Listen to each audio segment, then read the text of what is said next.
that I probably should have told you a long time ago because if I wait any longer, if I keep postponing this conversation, there is a chance that one day you will hear this story from someone else. And if that happens, you might misunderstand everything. You might think I hesitated because I did not care. You might think I stayed silent because I was unsure about you. You might even believe that I was looking for a reason to walk away. But none of those things would be true. The truth is much harder to admit. The truth is that today something happened that scared me more than I expected. Something so small that nobody else in the room would understand why it affected me.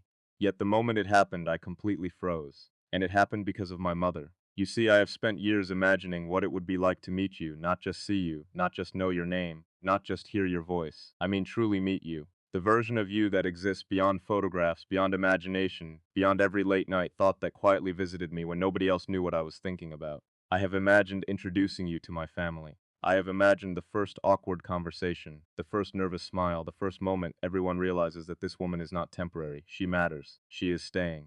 And somehow, despite all those years of imagining it, I never prepared myself for what happened today, because today my mother looked at me in a way she rarely does, a way that immediately told me she knew something, the kind of look mothers have when they somehow see past your words, past your confidence, past every mask, straight into the place where you hide the things that matter most.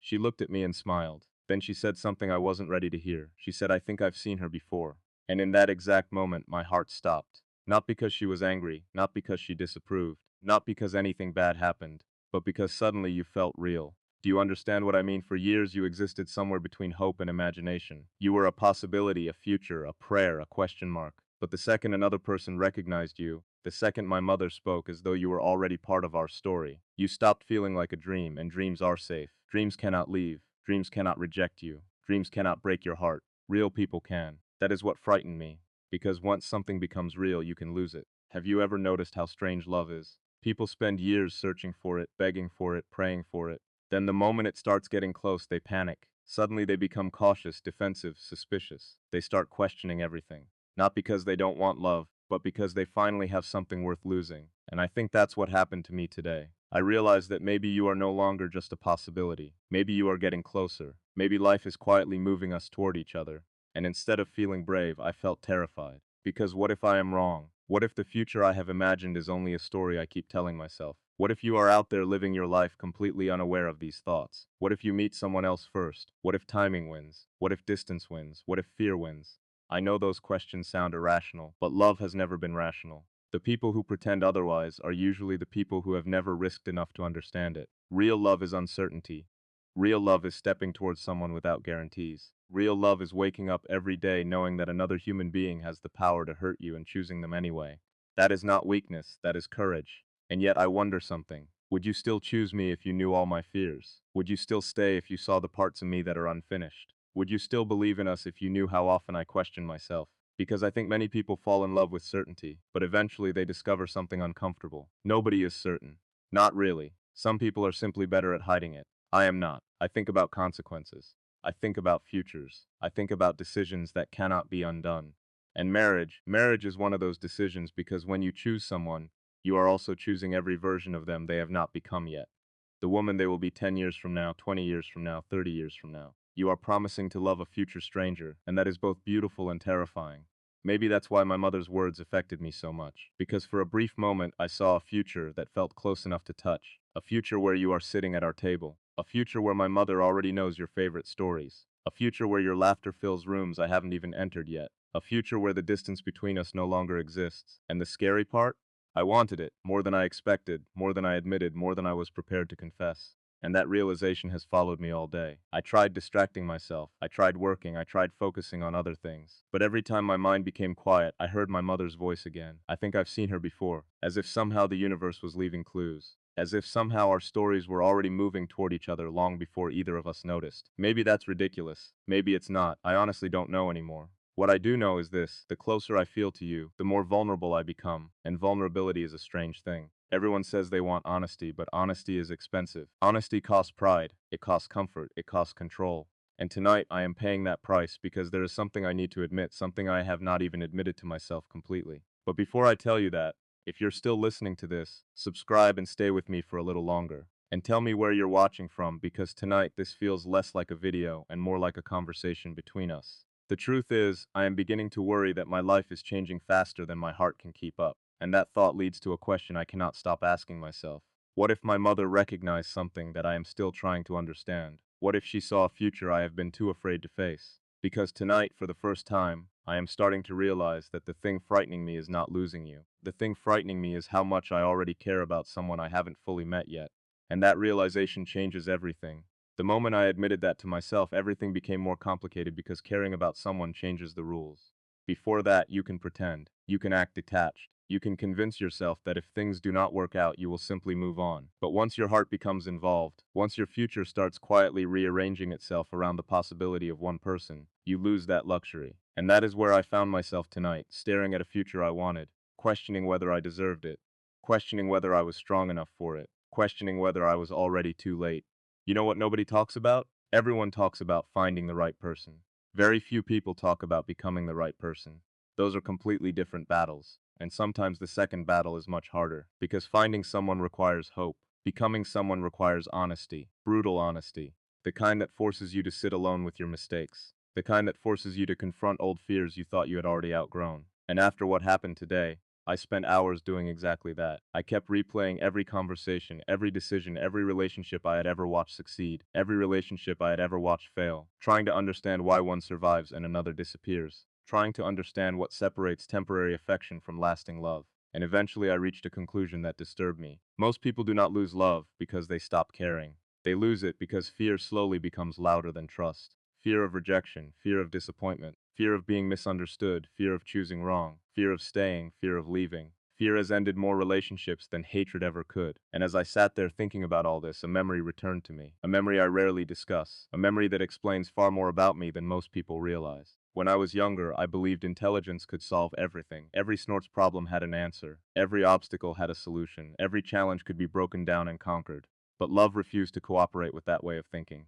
Love ignored logic. Love ignored calculations. Love ignored certainty. The more I tried controlling it, the more it slipped through my hands. And eventually I learned something painful. Some things cannot be engineered. Some things must be trusted. That lesson changed me, but it also left a scar because trust requires surrender. And surrender has always been difficult for me. Maybe that is why your presence feels so powerful. Not because you complete me, not because you save me, but because you force me to confront the one thing I still struggle with: trust. Trusting another human being with my future. Trusting someone with the parts of me that never appear in public. Trusting someone with dreams that matter enough to hurt. And that brings me to something I have been avoiding. Something I have hinted at but refused to explain.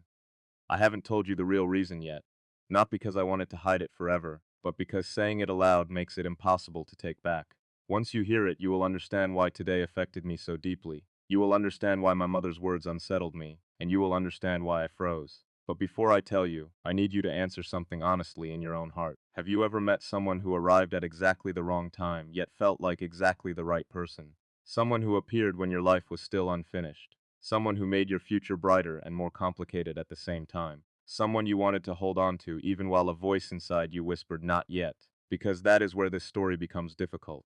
And it is also where the hidden truth begins. You see, there was a period of my life where I almost convinced myself that love was simply another priority. Something that could be delayed, scheduled, revisited later. Something that would patiently wait while I built everything else. Career first, responsibility first, goals first, everything else later, including love, especially love. At the time it sounded responsible, macho, practical. But eventually, I discovered something dangerous. Life does not always wait. People do not always wait. And the right person certainly does not exist in suspended animation until you feel ready. That realization haunted me, because for the first time I understood a terrifying possibility. The woman meant for me might arrive before I believe I deserve her. And if that happened, would I recognize her? Or would I let fear disguise itself as wisdom? Would I tell myself I was being cautious when in reality I was simply afraid? That question followed me for years. And today, after my mother's words, it returned stronger than ever. Because suddenly I imagined a future where I hesitated too long. A future where I overanalyzed everything. A future where I confused caution with maturity.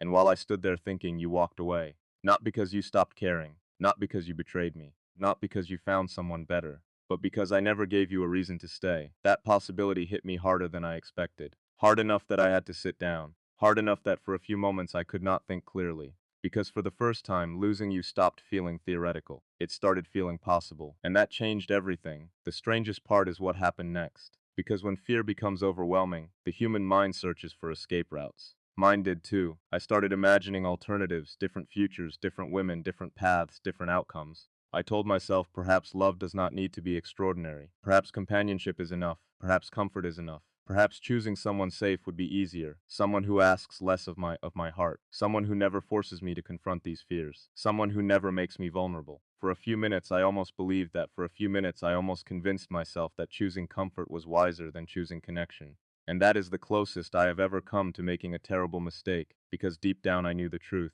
Comfort cannot replace love. Convenience snorts cannot replace connection, and safety cannot replace meaning. Yet fear nearly persuaded me otherwise. That realization shook me, because if fear could distort my judgment that easily, what else was it hiding from me? What other truths was it preventing me from seeing? That question stayed with me long after the room became quiet, long after the conversations ended, long after everyone else moved on with their evening. And then something happened, something small, something most people would dismiss. But it broke me. I passed by my mother's room. She was looking through old photographs, family photographs, memories, moments frozen in time. And when she noticed me standing there, she smiled. Then she said softly, "One day you'll understand how quickly life moves." Just that, nothing more. But those words hit me harder than anything else that happened today. Because suddenly I saw time differently. Not as something unlimited, not as something waiting patiently for perfect conditions, but as something quietly disappearing. And for the first time in a very long time I felt afraid.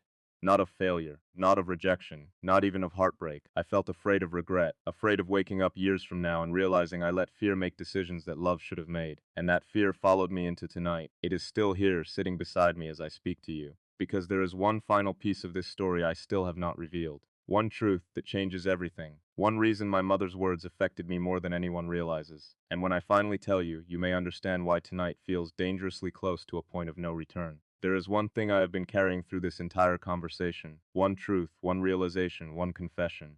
And tonight I cannot hide it anymore. Because if I do, then everything I have said before this becomes incomplete. When my mother said she recognized you, I froze for a reason that had nothing to do with certainty. It had nothing to do with knowing exactly who you are, and it had nothing to do with fate.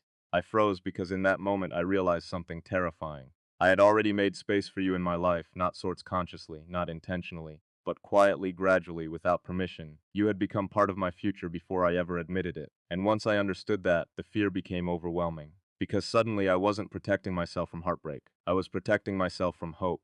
Hope is dangerous when it becomes specific. A dream is easy to survive. A possibility is easy to survive. But a person changes everything. And that realization nearly caused me to make the biggest mistake of my life. I almost chose distance, not physical distance, emotional distance. I almost convinced myself that caring less would hurt less. I almost convinced myself that if I kept my heart guarded, I could avoid disappointment for a while. That logic sounded reasonable until I asked myself a question I could no longer avoid.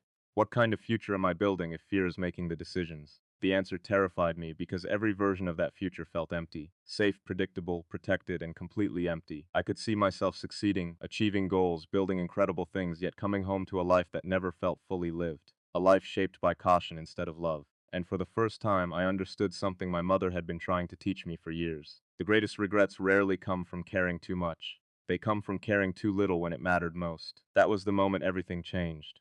Not because my fears disappeared. They didn't. I am still afraid. Afraid of being misunderstood. Afraid of losing someone important. Afraid of opening my heart and discovering reality does not match hope. But courage is not the absence of fear. Courage is deciding that something else matters more. And you matter more. The future we might build matters more. The possibility of real partnership matters more. The chance to share ordinary mornings, difficult seasons, unexpected victories, and quiet evenings matters more. That is the truth I spent this entire conversation avoiding. The real reason I froze when my mother recognized you was not because I suddenly saw you. It was because I suddenly saw myself. I saw a man standing at a crossroads. One path led toward certainty, control, and emotional safety. The other led toward vulnerability, risk, and love. And for the first time, I knew which path I wanted, because a meaningful life is not built by avoiding emotional risk. It is built by choosing what matters despite the risk. So if you ever wonder what happened the day my mother recognized you, nothing changed and everything changed. She simply said a few words, but those words forced me to stop hiding from the future.